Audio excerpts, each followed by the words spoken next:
Welcome to this story, one of the most unsettling cases ever noted in the Kentucky hills. Before we dive in, share in the comments where you're tuning in from and the exact time you started listening. It's always interesting to see the different places and hours of the day or night where these stories reach. The year was 1876, a humid spring when the fog clung low over the valleys of central Kentucky. The roads were rutted, the hills still scarred from years of poor harvest and restless rumors. It was the year when, not far from here, strange bits of flesh had fallen from the sky, what the papers would later call the Great Kentucky Meat Shower. Most took it as a sign, an omen perhaps, that something foul was stirring in the land. But for the people of Harp's Hill, a small Baptist settlement tucked between two limestone ridges, the omen took a human shape. His name was Reverend Josiah Greaves. He arrived that March, lean and quiet, a preacher from the Cumberland Circuit, with letters of commendation from two neighboring parishes. According to a ledger preserved in the Franklin County Archives, he was in his late 30s, of upright bearing and humble countenance. He wore a dark coat even in heat, and carried his own communion chalice wrapped in linen. The townsfolk were cautious but relieved. They had been months without a steady minister, and the crops, the cattle, even the marriages had begun to fail for want of blessing. The church at Harp's Hill was barely more than a whitewashed shack with 3 windows and a bell rope that tangled in the rafters. Josiah set to mending it with his own hands, patching the roof, sanding the splintered pews. He spoke softly but firmly, quoting scripture in ways that made ordinary verses sound freshly carved. "The body is a covenant," he once said, "and the covenant must be renewed." The first service he held drew nearly every family in the valley. Witnesses later recalled that the bread and wine he offered had a savor uncommon to it, rich, almost metallic.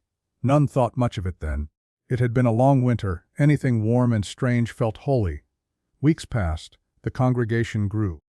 Reverend Greaves was known to visit homes after dark with his small satchel of medicines and prayers, tending to the sick or those who claimed to hear noises in the woods. Children spoke of seeing him walking the ridge near midnight, coat hem stirring against the fog. Then, in late April, the first disappearance. A farmhand named Ezra Pike failed to return from fetching timber near the river. His wife, Martha, said the Reverend had prayed with him the night before. He told Ezra the flesh must be tried before it's made clean. Her words were entered into a constable's report, but dismissed as grief. 2 weeks later, another gone, Mrs. Cora Talbot, last seen at the church's Sunday supper. That night the Reverend served stew instead of bread. He told them it was a gift from the hills. When her kin came looking, the Reverend said she had gone to care for a sick aunt in Bowling Green. No letter ever came. The fog never lifted that summer, and by the time the rains came, Harp's Hill was known not for its prayers, but for what it couldn't forget. By mid-summer of 1876, the Reverend's church bell tolled less often, though few could say why.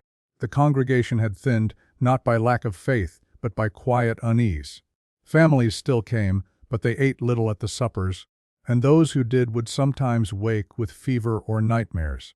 The church's cellar, once used to store hymnals and spare oil, was now kept locked.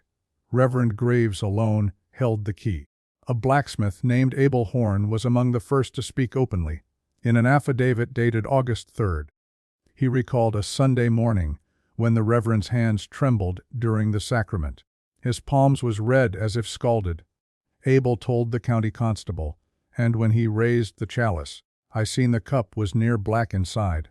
When the constable asked what he meant, Abel only said, "It weren't wine I smelt." Others began whispering about a humming sound from the church at night. Low, rhythmic, almost like someone reciting from memory in a tongue none knew. A widow named Mrs. Bell claimed she saw figures through the church window one night. They was swayin' heads bowed, but none movin' to any hymn. Her report was recorded but marked unsubstantiated. Then came the fire.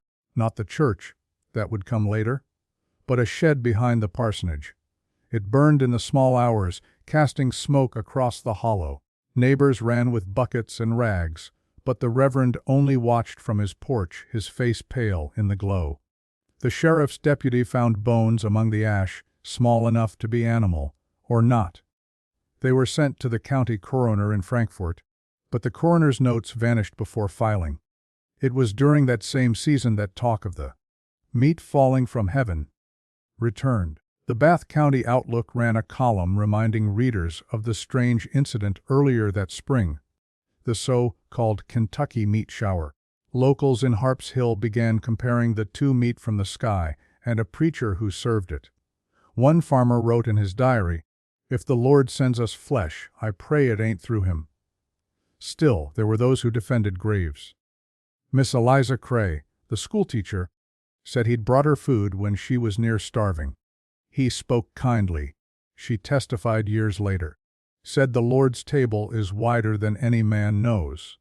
She didn't eat it, though. She buried the portion behind her home. When her brother dug it up months later, the ground beneath was blackened as if by oil. In September, the church ledger stopped. No entries for services, no mention of collections. Only a loose sheet, later recovered by the county clerk, reading, "Communion complete, flesh redeemed." Constable Jeb Walker, newly appointed to the district, decided to make a formal call. He arrived at dusk with two witnesses, both farmers. They found the parsonage door open, the lamp still burning and a half-eaten meal on the table. Meat stew again, still warm. Upstairs, the Reverend's room was bare except for a single trunk. Inside, a Bible, several folded letters with no addresses, and a small jar sealed with wax. The constable noted the smell, iron and rot, like old blood. He did not open it. They searched the churchyard by lamplight. Near the back, where the grass never seemed to grow, the earth was uneven.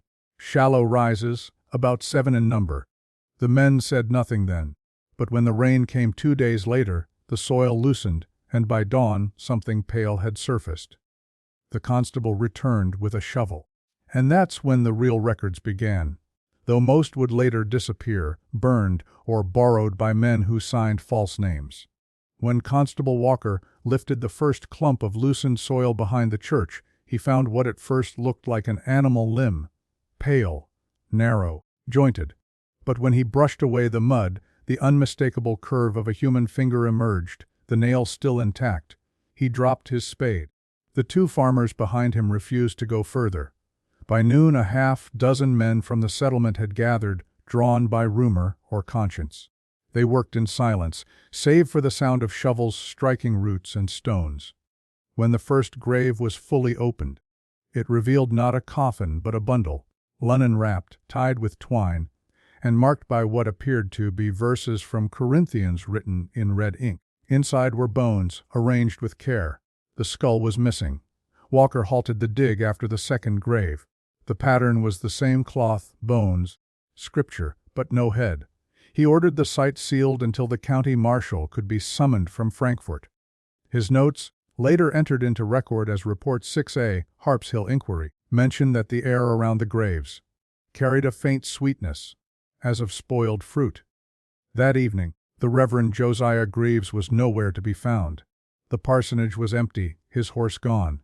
Only the locked cellar remained, sealed with an iron latch. The constable smashed it open. Inside were barrels, 5 of them marked COMMUAON SUPPLY. When one was pried open, what lay within sent 2 men retching into the grass. Floating in brine were fragments unmistakably human: ribs, forearms, joints cleaved with a butcher's precision. Each barrel bore initials scratched into the lid. Among them E.P. The missing farmhand, Ezra Pike. News spread by the next day's mail carrier, carried downriver, and eventually printed in the Lexington Herald as "Ghastly Discovery at Harps Hill." But by the time officials arrived from the capital, the barrels were gone. So was the constable's trunk of evidence. The cellar had been burned, its stone blackened by oil. The fire hadn't spread, as though deliberately contained.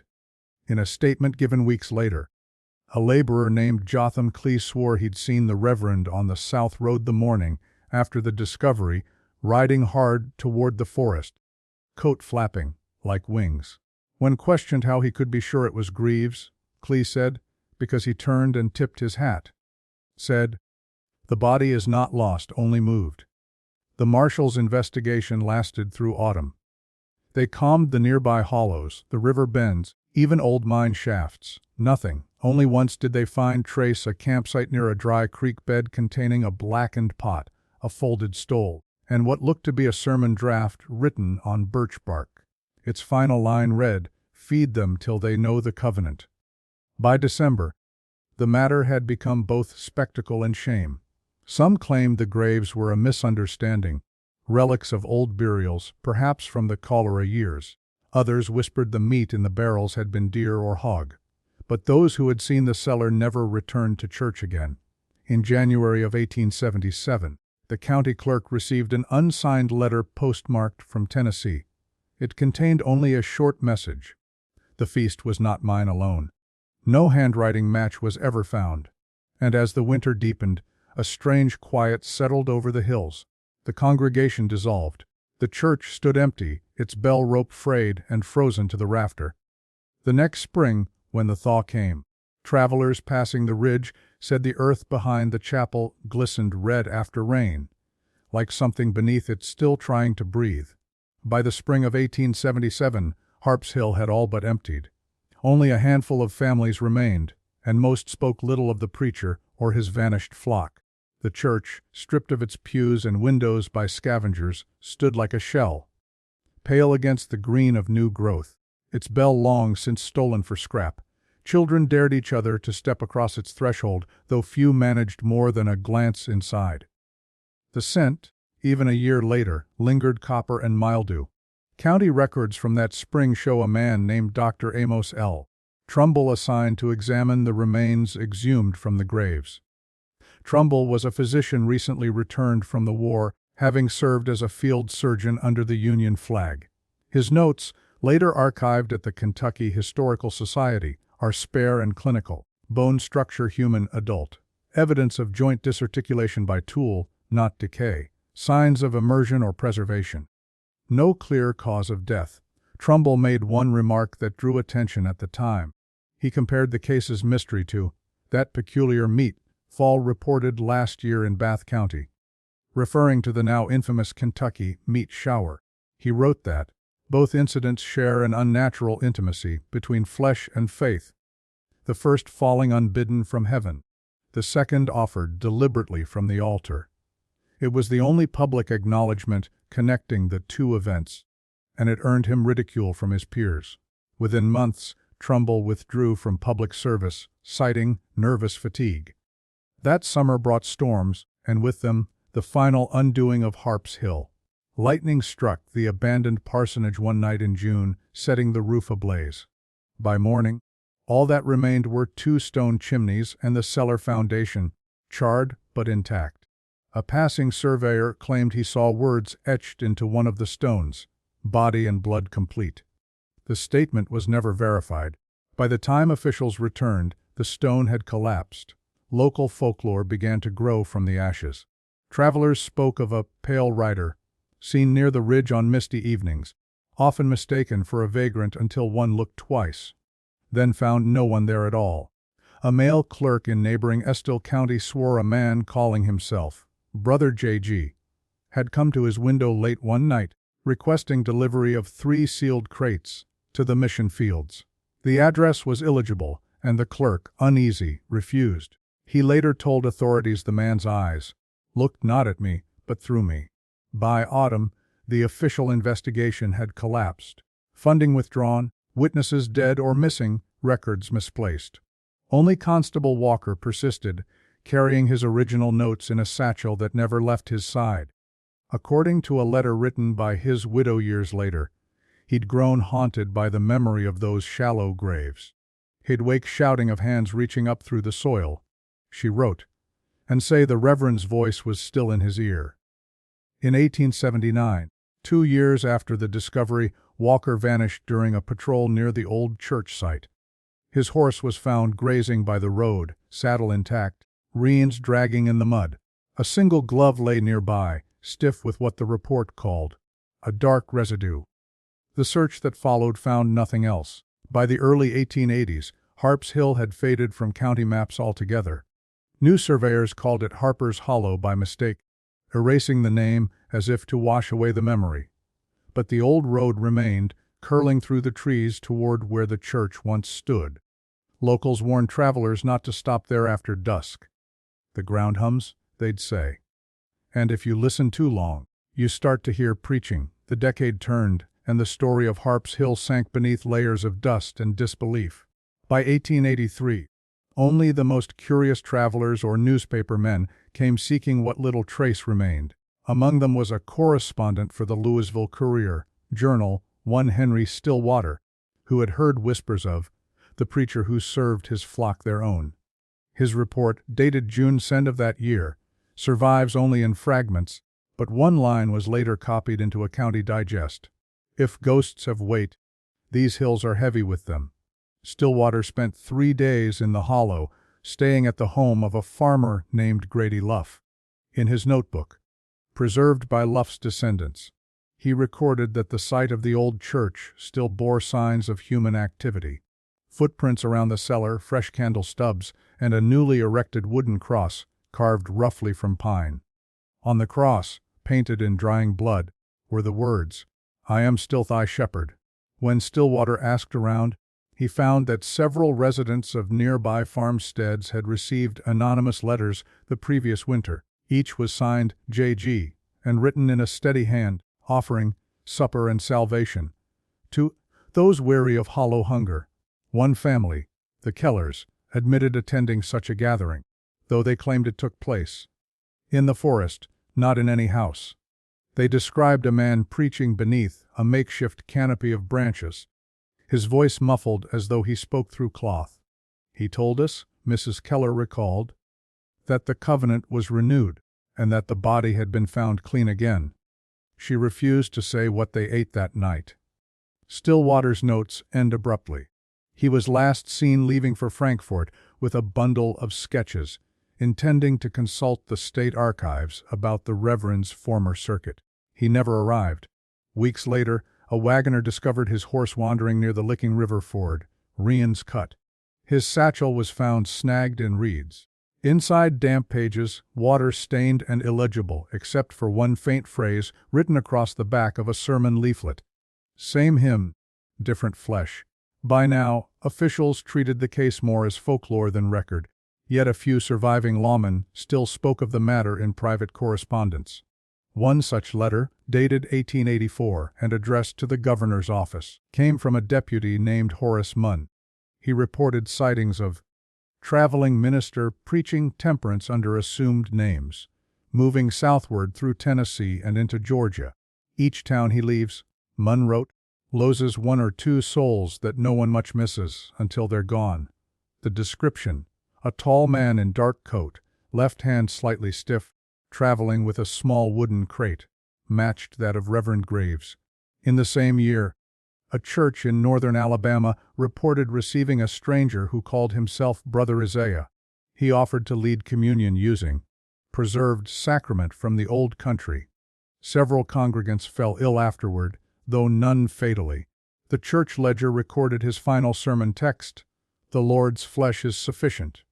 These incidents, scattered and unproven, revived interest in Harp's Hill briefly. Dr. Trumbull, by then reclusive, wrote one final paper connecting the renewed reports to what he called the Kentucky Covenant case. He suggested that Greaves may have been attempting to enact a living Eucharist, not metaphorical, but literal, a misinterpretation of Pauline ritual through the fever of isolation. His colleagues dismissed it as madness.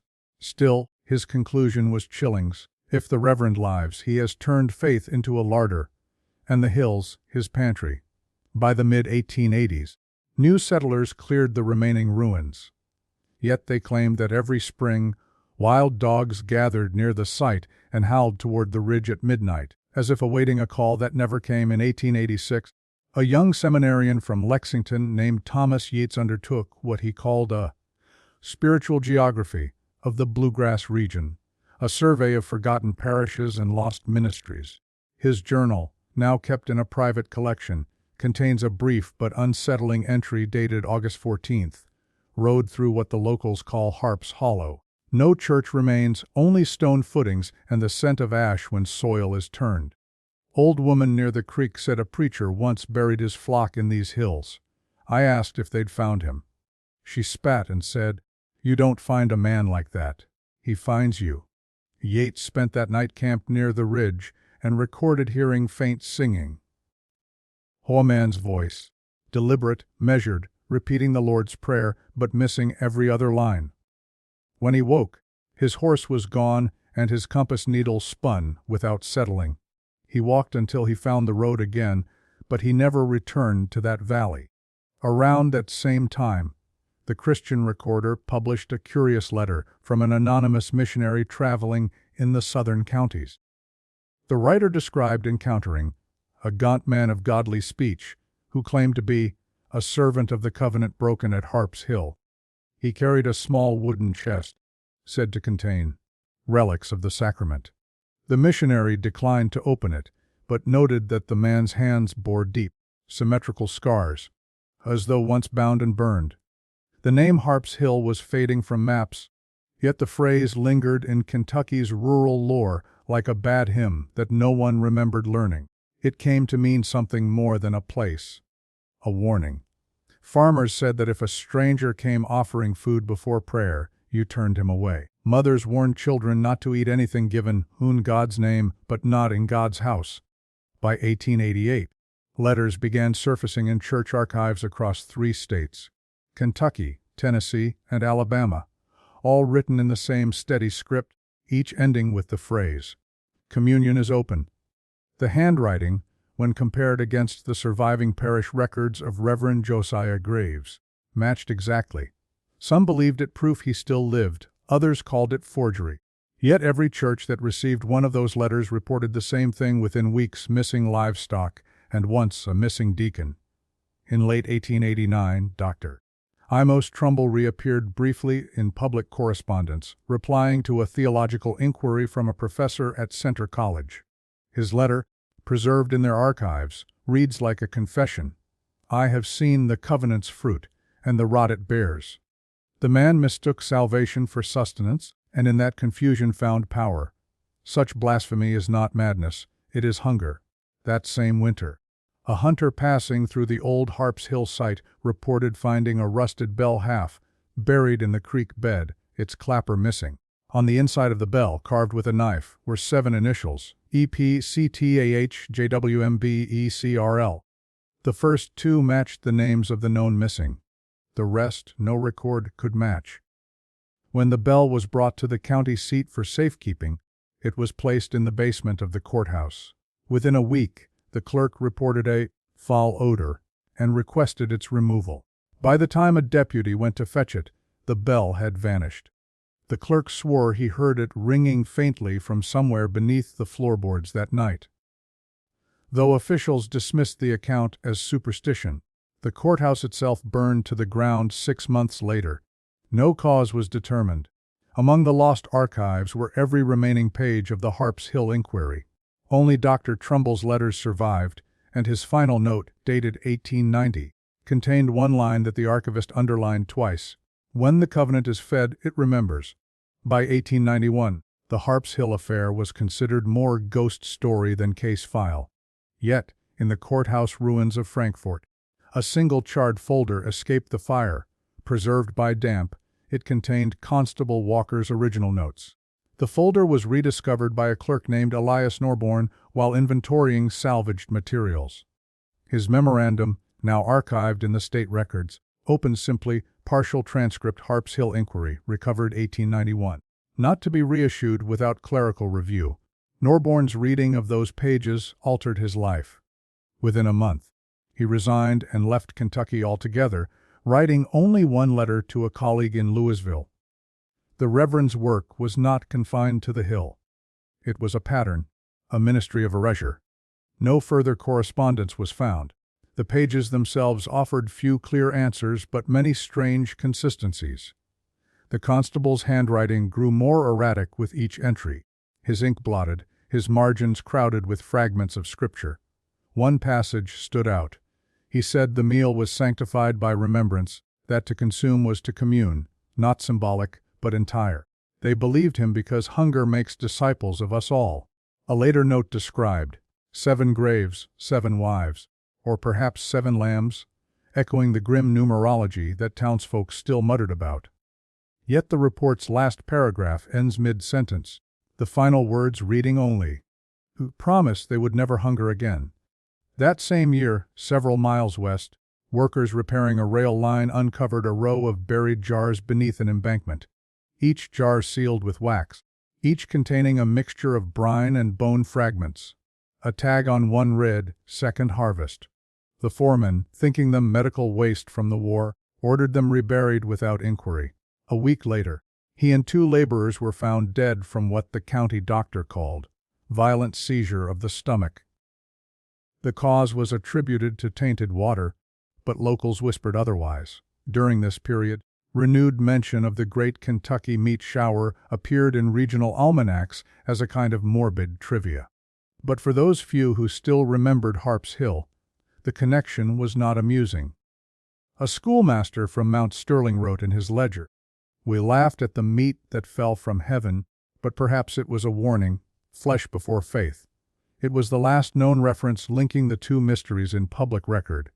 By the mid-1890s, Kentucky's rural revival movement swept through the hills, filling abandoned chapels with new congregations.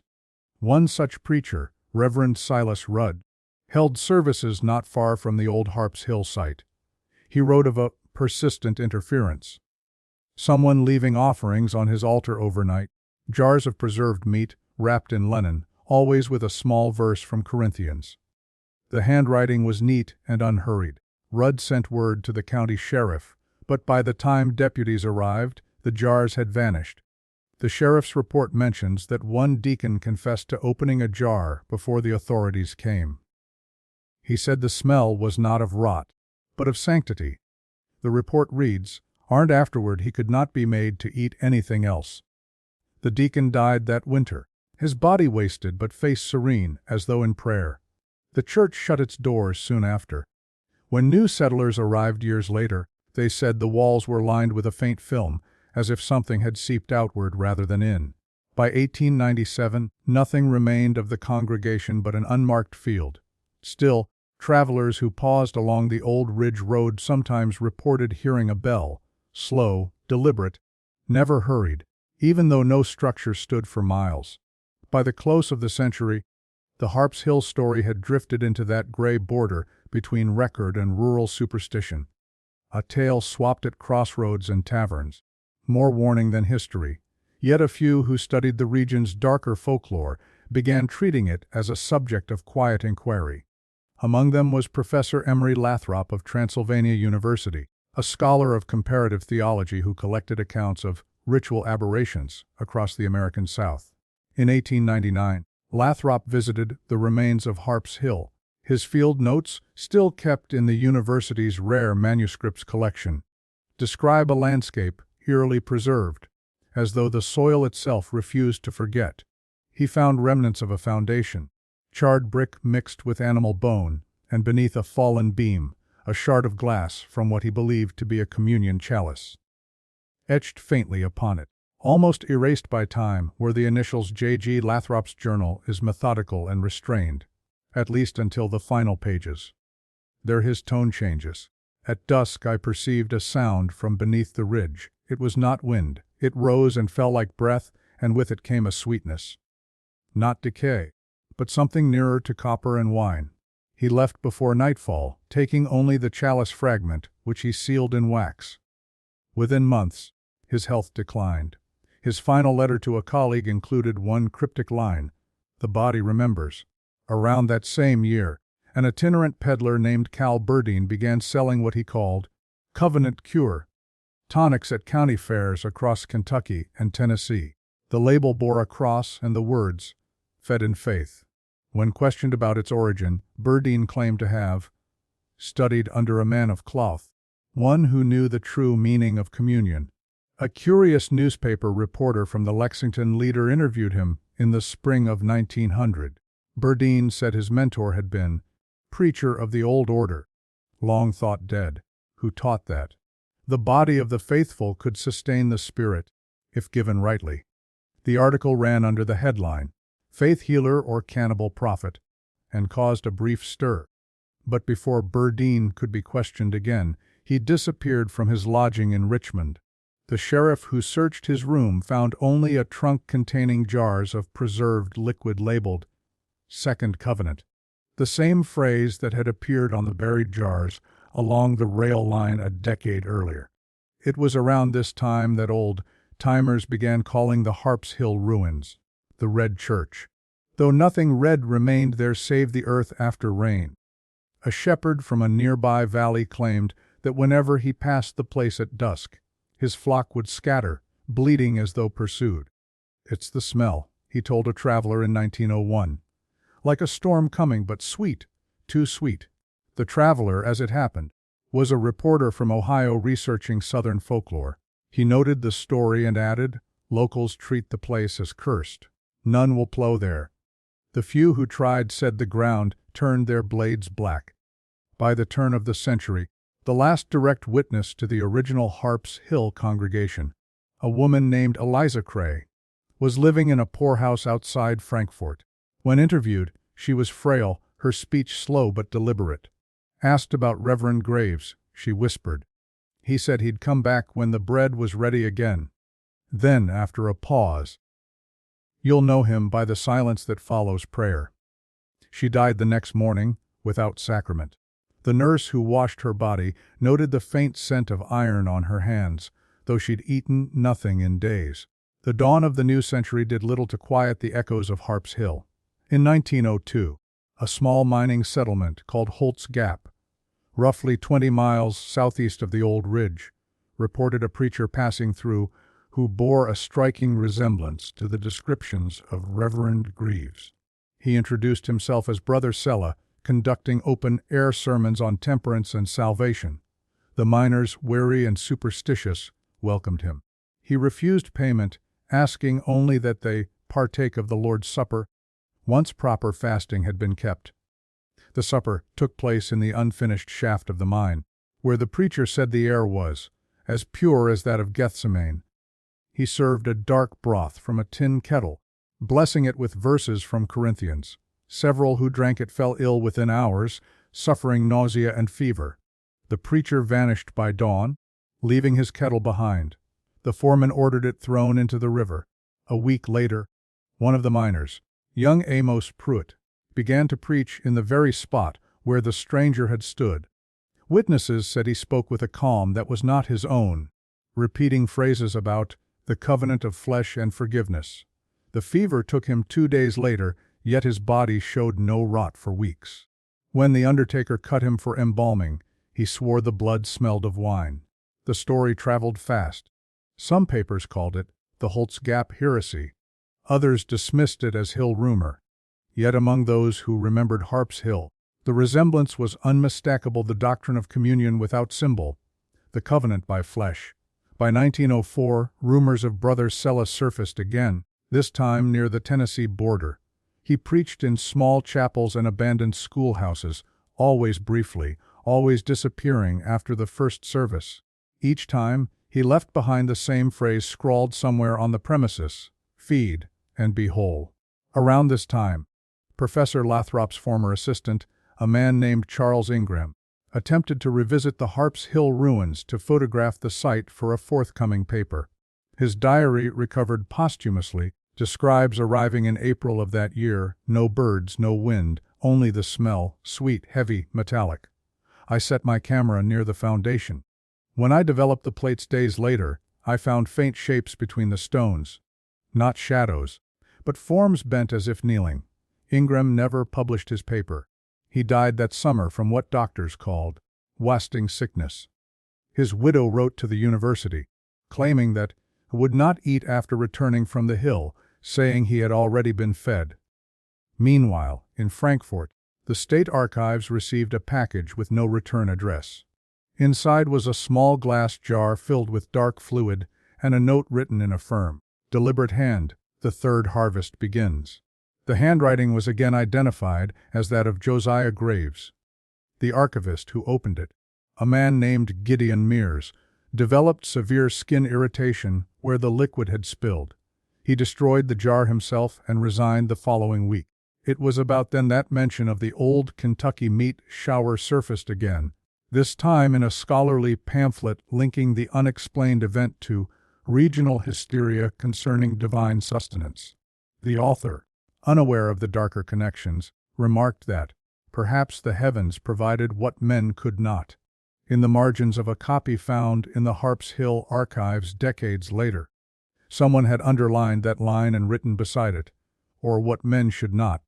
By the winter of 1905, the ridge had grown over completely, its path swallowed by kudzu and time. But those who lived near said that when the first snow fell, the outline of the church still appeared faintly beneath it, 7 mounds gleaming white against the red clay. The early 1900s brought a strange quiet over the Kentucky hills. The Harps Hill Ridge, now little more than a scar beneath wild growth, was rarely mentioned aloud. Still, small disturbances persisted, livestock found mutilated but not eaten, odd footprints near the creek beds, and the occasional traveler who spoke of singing from the soil. County records show that in 1907, a team of surveyors marking property lines refused to camp near the ridge after nightfall.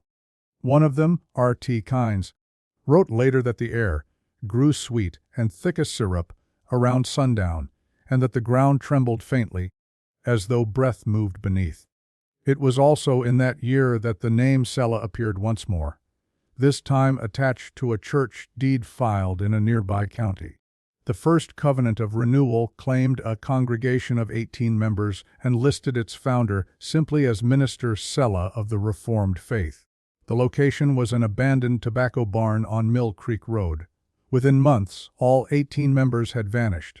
When deputies arrived, they found the barn empty but for a single wooden pulpit. On it rested an open Bible, its pages glued together with some dark, resin-like substance. Carved into the pulpit's edge were the words, "Drink and remember." Beneath the pulpit was a shallow pit containing fragments of crockery, teeth, and what the coroner's report listed as organic material of indeterminate origin.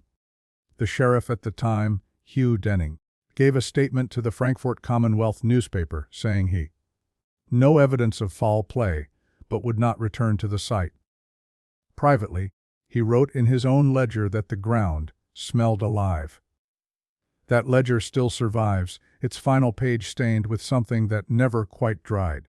Among scholars, parallels between the Harps Hill disappearances and this new Covenant incident sparked debate. Some saw it as a case of imitation or shared delusion. Others whispered that it marked Graves's return under a new name. Those who compared handwriting samples noted uncanny similarities. The long, curving S, the way the H hooked backward as if written with hesitation. A year later, in 1908, 2 children exploring the ridge stumbled upon what appeared to be the corner of a stone foundation. Inside, they found rusted instruments, some resembling spoons, others small knives ground to a point. Their father, a farmer named Warren Pike, delivered them to the county seat, saying they'd been found where no house should be. The clerk who received them logged the items under miscellaneous utensils and stored them in the courthouse cellar. A month later, the courthouse burned in a fire of uncertain cause. Only the entry in the ledger remains, half-charred, the words, miscellaneous utensils, trailing off where the page blackened. Around this same period, Professor Lathrop's name resurfaced briefly in a regional journal, posthumously. His collected writings were published as Sacraments of Flesh, a study in transgressive faiths. Though many found it disturbing, the book included one phrase that endured among historians. The dead are never gone where the ritual remains unbroken. Local ministers condemned the work, claiming it invited the devil into Kentucky. Yet some younger theologians, particularly from smaller Appalachian colleges, cited it as an early exploration of religious hunger as contagion. And still, the stories persisted. Travelers passing near Harps Hill after dark claimed to hear low murmurs carried on the wind, fragments of prayer in an unrecognizable dialect. In 1909, a postal rider reported seeing a faint light moving between the trees, as if someone were carrying a lantern underground. When asked to mark the area on a county map, he placed his finger on the ridge, hesitated, and said softly, "That's where the earth still breathes." By 1910, the ridge had fallen from most official records. The county redrew its borders, new roads were carved through the lower valleys, and the ruins of Harp's Hill became a footnote whispered in cautionary tones. Still, a few persistent researchers tried to reclaim its truth. One was Dr. Mabel Henshaw, a physician from Louisville who had studied pathology at the University of Pennsylvania before returning south to catalog rural epidemics. Henshaw was neither superstitious nor romantic. Her interest in the Harp's Hill case stemmed from reports of communal poisoning tied to religious gatherings. She arrived in late spring of that year, armed with notebooks, glass vials, and the quiet skepticism of science. Local residents were reluctant to speak with her, though some pointed her toward the old ridge. One elderly farmer, when asked about the vanished preacher, said only, "Don't call him by name, miss. It's a summons." In her field notes dated May 9, 1910, Henshaw described the ridge as a hollowed place, saturated with decay yet yielding no visible remains. She took samples of soil and vegetation, noting a strange metallic tint that resisted classification. Her assistant, a young nurse named Clara Minton, recorded that the doctor worked late, humming hymns she said she did not know. That night, Henshaw wrote her final entry, 8:02 a.m., heard voices near the foundation, thought it vagrants. Went to investigate. No one present, only warmth from the ground. Unnatural warmth, like breath. The next morning, she was gone. Her tent was undisturbed except for a single footprint pressed deep into the soil, beside the fire pit. It was bare, slender, and facing toward the hill. Search parties found no trace. The only item missing was her satchel of soil samples.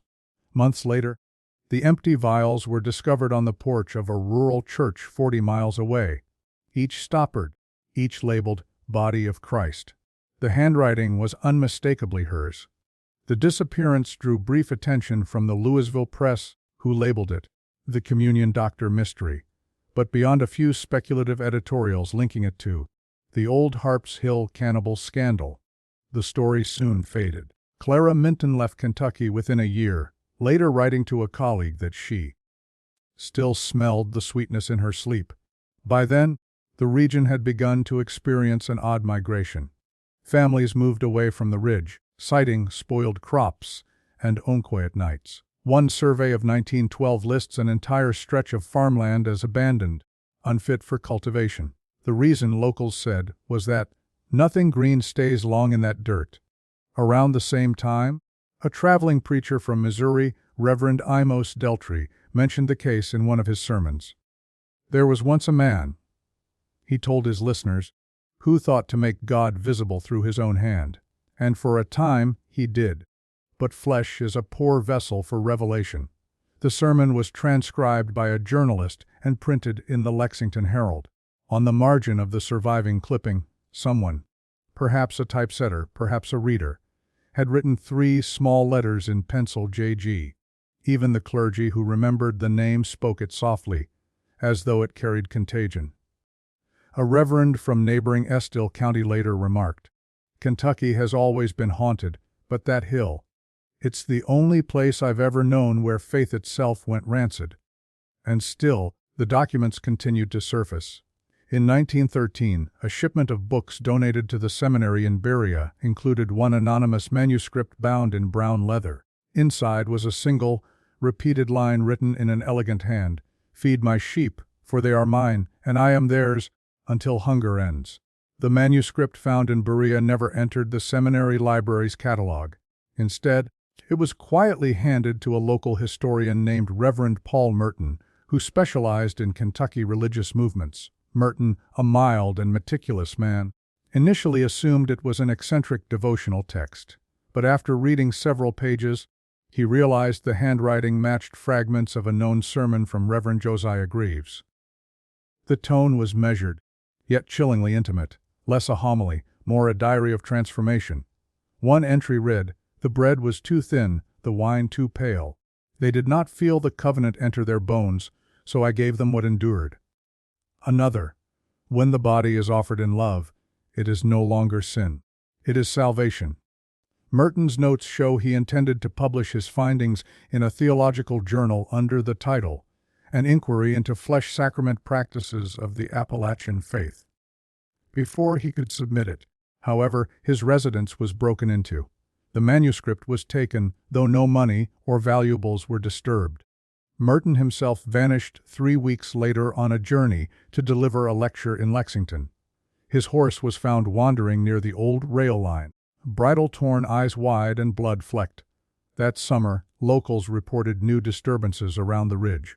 Low chanting at night, the scent of fermenting fruit, the occasional glint of lamplight through the trees. A farmer named Jubal Wicks claimed he saw men and women walking in procession, barefoot, holding tin bowls that caught the moonlight. When he called out, they turned toward him in perfect unison. Their mouths moved, he said, but the sound came from the ground. Wicks's affidavit survives in the county archive, written in his own uncertain hand. It ends with the phrase, "They were waiting for the meal." Meanwhile, the phrase, "Body of Christ, full and unbroken," began to appear carved into fence posts and barn doors across the region. No one was ever caught, though the handwriting, clean, precise, suggested a single author. In 1914, a deputy who tried to erase one of the carvings reported a rash that spread up his arm, as if from poison ivy, though the wood had been freshly cut. The following year, a small newspaper in Tennessee printed an odd human interest story titled, "Mountain Church Claims Living Communion." It described a preacher named Brother Sella who fed his followers a broth of divine origin. Authorities dismissed the report as rural sensationalism, but those who knew the Harps Hill story recognized the pattern immediately. The article's final line read, "They say the Reverend promised a great feeding when the seventh mound opens." That reference, the seventh mound, rekindled old fears. Excavation records from 1888 had noted 7 shallow graves behind the original Harps Hill Chapel, each marked only by stones. Scholars assumed they belonged to Graves's congregation, yet the 7th grave, according to the old reports, had been found empty. By 1915, the legend had taken on new life among the hill folk. Travelers were warned not to linger near the ridge, especially near dusk. The local saying went, "If you hear grace being said and no one's there, keep walking." A postmaster in nearby Booneville claimed that every year, on the anniversary of the Harps Hill fire, he received a letter with no return address, always postmarked from a different state. Each contained the same brief message: "The meal continues." The signature never varied, J.G. And though the handwriting appeared fresh each time, the paper itself, thin, brittle, faintly sweet-smelling, seemed decades old. The First World War cast its long shadow even over the remote Kentucky hills. But not even that global darkness could fully erase the unease that clung to Harps Hill. By 1917, soldiers and miners passing through the region for recruitment often spoke of that hollow where the prayers go downward. The new county maps, revised after the road expansion, deliberately left the ridge unnamed. Officially, it was Section 4, uninhabited. That same year, a young seminarian named Thomas Weller from Louisville found himself drawn to the case after reading Dr. Mabel Henshaw's missing persons report. Weller believed the strange events had less to do with religion and more with contamination, perhaps a natural toxin or fungal infection inducing visions and compulsive behavior. With the zeal of youth, he set out to gather samples and testimonies, writing that he wished to pull the thorn of superstition from the body of Kentucky. He never returned. What remains of Weller's journey comes from a series of postcards mailed home over 3 weeks. The first described a valley choked in mist, where the air hums faintly at night. The second contained a small pressed flower and the note, "I believe this place feeds itself." The third arrived blank except for a faint ring, as if from the bottom of a wet chalice. His family filed a missing persons report, but war efforts diverted resources elsewhere.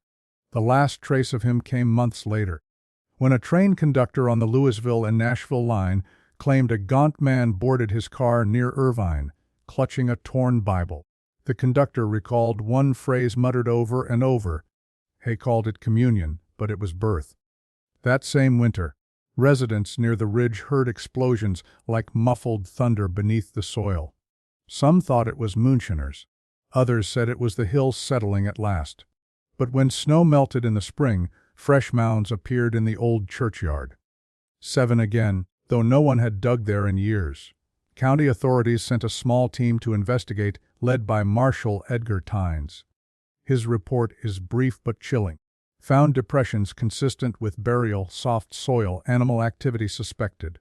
Disturbance ceased upon approach. Left area at dusk due to odor. When questioned later about that odor, Tynes said only, like a cellar of meat gone warm. In June of 1918, a traveling nurse named Rosa Clement passed through the region administering influenza vaccines. She later testified in a letter to her sister that she treated a settlement of peculiar folk who would not enter daylight. She wrote, "They prayed before every injection, and one man, pale and trembling, said to me, 'You're giving us what we already have, miss.'" The following month, Clement herself fell ill. Her body was never buried, cremated swiftly per wartime health ordinance. But in her effects, attendants found a folded scrap of paper, stiff with age. Written in that same elegant hand were the words, "This is my body. The covenant endures." Scholars looking back on this period later noted how famine, war, and fear often breed cultic fervor. Yet the Harps Hill legacy defied tidy categorization. There was no single sect, no written doctrine, no surviving leader, only the scattered recurrence of one idea that something beneath the Kentucky soil still demanded to be fed. And when, years later, a pale stone chapel appeared on the ridge, built by unknown hands, without record or parish, the locals did not touch it. They said the wind that passed through its doorway carried the sound of prayer spoken from below, not above. When the 1920s arrived, modernity seemed to sweep across Kentucky. Rail lines expanded, telegraph wires climbed the hills, and a new generation spoke less of curses and more of progress. Yet Harps Hill resisted forgetting. The new stone chapel that had appeared there was found abandoned by 1921, though its candles were still fresh, wicks unburned. The county's circuit judge, who ordered the site inspected, described it as a structure built by reverent hands, but never consecrated. Inside, investigators found no altar, no pews, no cross. Only a shallow basin of carved limestone sunk into the floor, ringed with narrow steps descending to its center. Dried residue lined the basin, metallic in color, rusted to the touch. Along the walls, faint writing had been etched into the mortar, visible only under angled light. "When the seventh meal is shared, the flesh shall rest." That phrase appeared again months later in a sermon delivered by an unknown preacher in Somerset. He spoke with a quiet authority that unsettled the congregation, warning them that the hunger of the spirit must not be mistaken for the hunger of the body. Witnesses said his voice trembled only once. When he spoke the words, "He fed us rightly." The man vanished before morning, leaving behind a single glove and a folded scrap of paper. It contained a passage from Corinthians, rewritten by hand. "For as often as ye eat of this body, ye remember me, and become as I am." Meanwhile, the Kentucky Geological Survey, in preparation for a new rail spur, dispatched engineers to chart Harps Hill's subsurface. Their 1922 report mentions a series of narrow cavities, irregular and man-made, extending beneath the ridge. One section was described as descending spiral of unknown depth, seemingly carved with hand tools. The team withdrew after one member fell ill from the fumes within, his symptoms matching those of mild carbon monoxide poisoning, though no source of gas was found. Folklore soon wove these findings into prophecy. Locals said the spiral was a stairway built for those who would descend when the meal was ready. The ridge gained a new name, the table. Travelers passing nearby reported hearing the sound of a single bell at dusk, though no church operated within 10 miles. In 1924, a visiting journalist from Chicago named Edward Polk published a short essay titled, "The Hill That Eats." He dismissed the legends but described finding a deep impression in the ground shaped like a great bowl, rimmed by scattered bone. His account drew attention for a few weeks until he, too, disappeared en route back to Louisville. The only trace of him was a single telegram he had mailed to his editor that read, "Interviewed one survivor. Not mad. Not human either." That survivor, according to later speculation, may have been a man named Cyrus Hale, a hermit who lived 3 miles from the ridge. Hale appeared briefly in census rolls, then vanished after 1925. His shack was found in ruins, his Bible open to the book of John. On the margin of the last page, someone had scrawled, "He who eats of this bread shall live forever." By then, few dared visit Harp's Hill. Families warned their children that the soil there grew mouths when watered. Even the hunters avoided it. On quiet nights, travelers still reported the faint echo of hymns, slow, mournful, and impossibly low, as if sung from beneath the surface of the earth itself. By 1926, the stories surrounding Harp's Hill had drifted into rumor again, but they never truly disappeared. Old men on porches still spat tobacco and warned travelers that the land wasn't done chewing yet. Even the post office in nearby Owsley County refused to deliver mail addressed to the table, citing it as a non-existent locality. Yet letters continued to arrive bearing that name, always postmarked from distant towns, always written in the same neat, unwavering script. One such letter, dated November 1926, reached the county clerk's desk. It read simply, "When the covenant breathes again, the hill will rise." The letter was unsigned, but the paper smelled faintly of copper. It was filed under miscellaneous correspondence, where it remains today, brittle and brown. That winter, a series of small earthquakes shook eastern Kentucky, nothing severe, but enough to rattle windows and dislodge pictures from walls. The tremors seemed localized, centered around Harp's Hill. Locals joked that the preacher was turning in his grave. But when a group of geology students from Berea visited the ridge to take readings, they found something unsettling. Beneath the topsoil, their instruments detected irregular heat signatures, faint, pulsing, rhythmic. The team leader, a man named Samuel North, filed a report describing it as a geothermal anomaly with periodic surges every 22 minutes. Source undetermined. But in his private field diary, later found among his belongings, he wrote something different. "It feels alive. The ground moves like a sleeping lung." Within months, North began suffering hallucinations. A sweet, metallic smell that followed him. Dreams of voices whispering beneath hymns. He was admitted to the Central State Hospital in Louisville, where he told doctors, "It's not a hill, it's a table, and something's waiting to be served." He died in 1928 of pneumonia, though staff noted he had refused all food for the final 7 days, repeating only, "I've already eaten." Around that same time, the last verifiable mention of the name Brother Sella appeared in a traveling revival pamphlet discovered in Tennessee. It listed his next sermon under the title, "The Eighth Supper, a Meal Without End." The date was set for March 3, 1928, the very day North was buried. No record exists of any such gathering, yet that spring, several families living near Harp's Hill reported the sound of a single church bell at dawn. Though the ridge had long been silent, the Great Depression years that followed pushed the story deep underground. Hardship left little room for old hauntings. But the soil, the ridge, and its quiet hunger remained. In 1931, when federal surveyors came to map potential farmland for relief projects, they found Harp's Hill untouched. The only area in 50 miles where no crops grew. The ground, one of them wrote, was too rich and too wrong. That same survey noted traces of limestone pathways descending into what appeared to be an old foundation. The crew refused to dig further after one man fainted from what he called the sweetness. His supervisor's notes described the air there as thick and perfumed, like fruit gone overripe. After that, the site was sealed off on paper as unsuitable for habitation. The path that once led to it was deliberately omitted from new maps. But the ridge never stayed quiet long. Campers who strayed too close spoke of hearing something beneath them. Not movement, exactly, but a steady pulse, a faint throb that grew louder when they prayed aloud. By 1932, a phrase began circulating again among those who remembered the legend. The table is set. By the mid-1930s, Harp's Hill had become the kind of place people referenced in half-whispers, not as history, but as warning.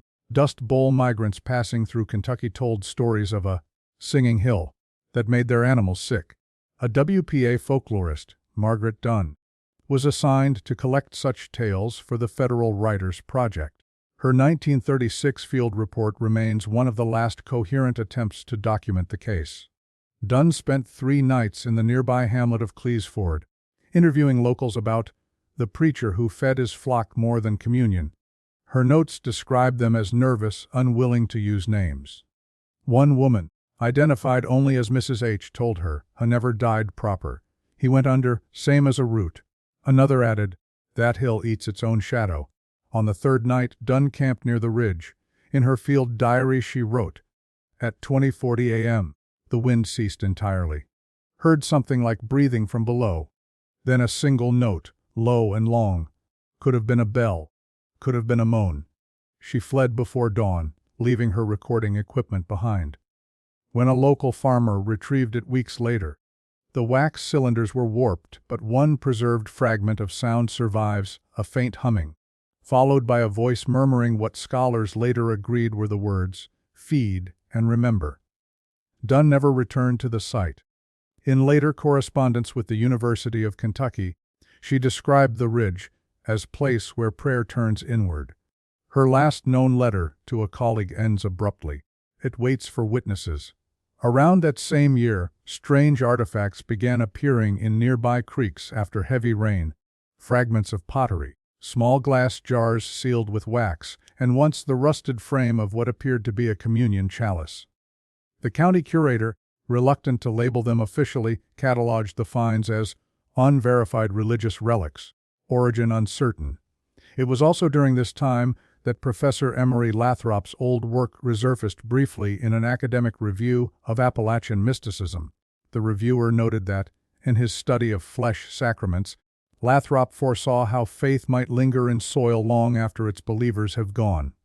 Some readers dismissed the piece as morbid curiosity, but one clergyman from Lexington wrote in defense of Lathrop, stating, "He was the first to say that holiness, once misplaced, can rot." That winter, 2 brothers hunting near the ridge discovered a sinkhole that had not been there before, a narrow spiral opening into darkness. When they dropped a lantern down, it flickered out before hitting the bottom. The air that rose from it was warm and smelled faintly of wine. The sheriff ordered the hole filled with stones, and by spring the ground had sealed itself. From then on, few dared approach. Locals swore that animals refused to graze within sight of the ridge. Even the birds avoided it. Travelers on the New State Road said that in certain light, you could see the faint outline of a building's roof beneath the soil, as if the chapel still stood, only buried deeper. By 1938, the story had all but vanished from newspapers, replaced by talk of war and recovery. But the hills remembered. Every few years, a new settler or surveyor would vanish without record. The locals stopped searching long ago. They say that when night fog settles across Harp's Hill, the ground hums faintly, and if you place your ear to it, you'll hear not the pulse of earth, but a voice reciting grace in a language older than Scripture. By 1940, Harp's Hill had faded into the periphery of official Kentucky history. Too strange for archivists, too quiet for newspapers. Only those who lived nearby spoke of it still, and even then only after dark whiskey or in whispers over dying fires. Yet the land never released its hold entirely. Every generation seemed to have one soul drawn back to it, someone who felt compelled to listen. When the wind died, that winter, a young photographer named Henry Lowell from Lexington arrived to document forgotten folk sites across Appalachia for a cultural preservation project.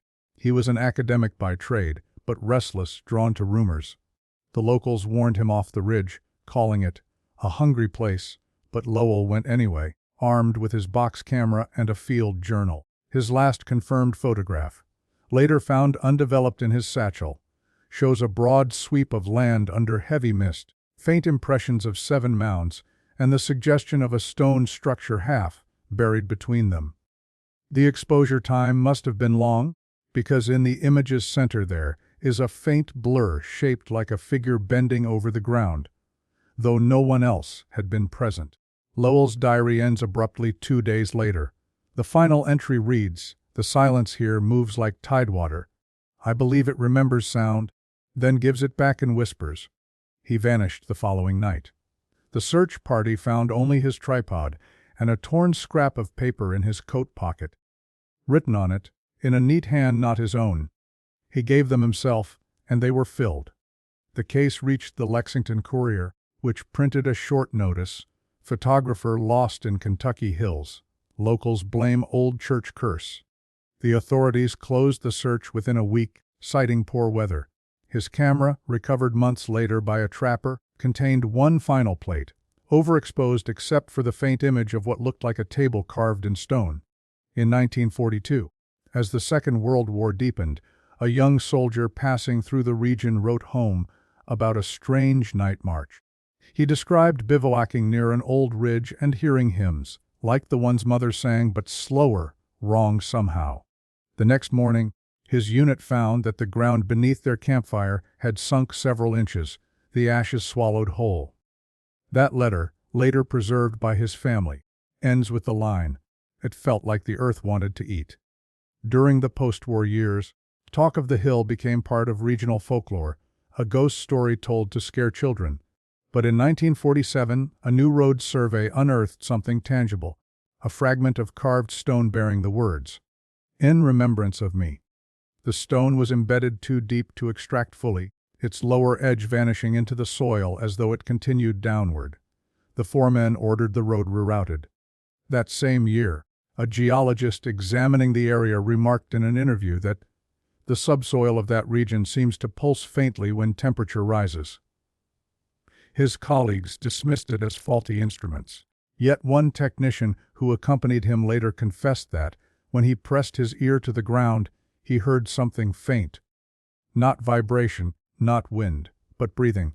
By the end of the decade, the state declared the land around Harp's Hill historically unstable and restricted further excavation. But the locals had already given it another name, the Communion Ground, and those who pass near it on warm evenings say that even now the air carries that same faint sweetness, copper and wine, the scent of a meal long over, still waiting to be finished. By the turn of 1950, Harp's Hill had vanished from official maps, swallowed by forestry designations and the steady sprawl of nature. The ridge became a crease of green on survey charts, marked only as unclaimed upland sector 12B. Yet even under vines and centuries of leaf rot, the story endured. In the hush of travelers, in the way people drove faster when they reached that stretch of road. One of the last field investigators to visit was Dr. Clara Winship, a folklorist from Berea College who specialized in oral survivals. The way certain songs or sayings preserved fragments of forgotten events. In her 1951 notebook, she transcribed an old chant still whispered by families within 10 miles of the ridge. The words were blurred by dialect, but a rough translation read, "He broke the bread, he broke the bond, the flesh returned, the name is gone." Winship noted that elders insisted the rhyme predated their grandparents. Some said it was a harvest charm. Others warned it was never to be spoken at table. The folklorist found the rhythm hauntingly close to a communion hymn, slower, mournful, incomplete. She suspected it was a cultural fossil, a memory of the vanished congregation. When she visited the ridge itself, she wrote that she could still sense a pattern to the land. The faint circle of what had once been the chapel foundation.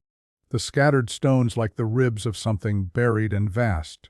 Beneath a cedar tree, she found the remnants of old glass, darkened bottles, one of which still bore the impression of a cross.